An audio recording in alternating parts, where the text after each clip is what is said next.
Shalom jemaat yang dikasihi Tuhan, hari ini kita akan kembali merenungkan bagian tentang hidup bergereja. Di dalam Ibrani yang ke-10 ayat 25 berbunyi demikian. Janganlah kita menjauhkan diri dari pertemuan-pertemuan ibadah kita seperti dibiasakan oleh beberapa orang. Tetapi marilah kita saling menasihati dan semakin giat melakukannya menjelang hari Tuhan yang mendekat. Saudaraku, di dalam kehidupan kita sebagai orang Kristen atau dalam hidup kita di dalam bergereja, itu ada banyak sekali kalau kita lihat ya, pendapat-pendapat atau pengalaman-pengalaman seseorang di dalam hidup bergereja. Seperti contoh, ada orang yang mengatakan saya bosen gereja di sini, di gereja A. Saya bosen ikut ibadah di A. Soalnya pengkhotbahnya itu saja. Atau ada juga orang Kristen yang mengeluarkan pendapat demikian. Kalau bukan karena saya tumbuh di gereja B, di gereja ini dari kecil, kalau bukan saya dulu sekolah minggunya di sini, pelayanannya di sini, saya tuh sebenarnya pengen keluar dari gereja ini. Loh, kenapa? Saya merasa tidak berkembang, tidak bertumbuh. Ada juga yang lain berpendapat demikian. Saya tuh sebenarnya terdaftar sebagai anggota gereja A. Cuma karena satu dan lain hal, ya saya lebih pilih gereja B. Loh kenapa? Ibadahnya lebih cocok dengan saya. Hamba Tuhannya lebih cocok dengan saya. Suasana gedungnya, kegiatan gerejanya lebih cocok dengan saya. Atau ada juga yang lain Bapak Ibu, contohnya. Saya ini baru loh gabung di gereja C, baru jadi anggota di sana. Gedungnya bagus sekali, kegiatan gerejanya sedikit. Ibadahnya juga ya bolehlah, masih bisa diterima lah. Tapi kok saya merasa ini bukan tempat yang tepat untuk saya. Kok rasanya saya lebih cocok gereja yang di sana ya, walaupun di sini baik. Nah Bapak Ibu Saudara, ini adalah pendapat-pendapat yang tidak asing dalam telinga kita sebagai orang Kristen, bukan?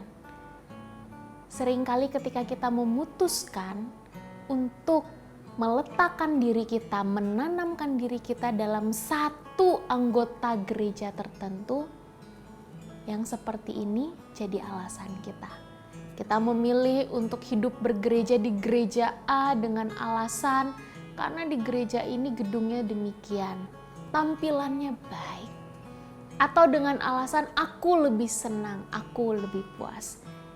Tetapi pada hari ini kita akan kembali melihat sesungguhnya motivasi dan tujuan seperti apakah yang tepat ketika kita ingin bergabung dalam satu anggota gereja atau bergabung hidup bergereja. Di dalam Kisah Para Rasul dikisahkan mengenai bagaimana cara hidup jemaat mula-mula. Jemaat mula-mula ini ketika mereka membentuk satu persekutuan, satu gereja sekarang gitu ya, tidak ada satupun dari mereka yang memiliki motivasi pribadi. Semuanya dilaksanakan, dijalankan dengan motivasi dan tujuan satu, yaitu Allah. Allah yang terlebih dahulu telah menyelamatkan hidup mereka.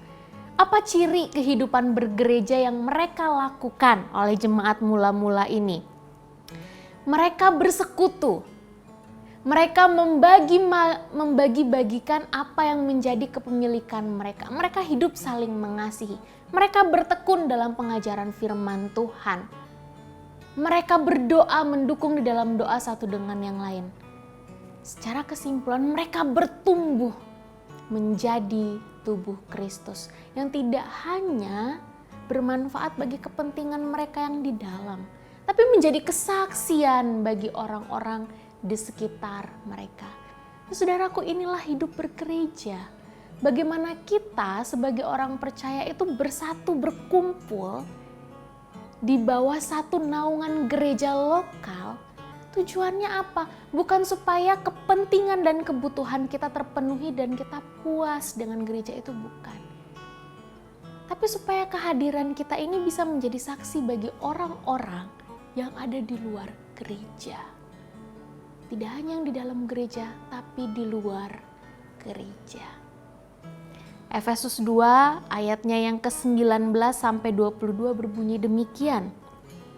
Demikianlah kamu bukan lagi orang asing dan pendatang, melainkan kawan sewarga dari orang-orang kudus dan anggota-anggota keluarga Allah yang dibangun di atas dasar para rasul dan para nabi dengan Kristus Yesus sebagai batu penjuru. Di dalam Dia, di dalam Yesus Kristus inilah tumbuh seluruh bangunan. Siapakah bangunan ini? Engkau dan saya, rapi tersusun engkau dan saya, menjadi bait Allah yang kudus di dalam Tuhan. Di dalam Dia kamu juga turut dibangunkan menjadi tempat kediaman Allah di dalam Roh. Hidup bergereja bukan lagi tentang engkau dan saya, keinginan kita, bukan. Tapi bagaimana kita sebagai anggota tubuh Kristus bersatu, menjadi bait Allah yang kokoh di tengah-tengah dunia yang belum mengenal Kristus. Sehingga kehadiranmu dan kehadiranku itu tidak hanya berdampak dan berfungsi di dalam gereja saja, tapi juga di luar gereja, bagi kemuliaan Allah. Tuhan Yesus memberkati.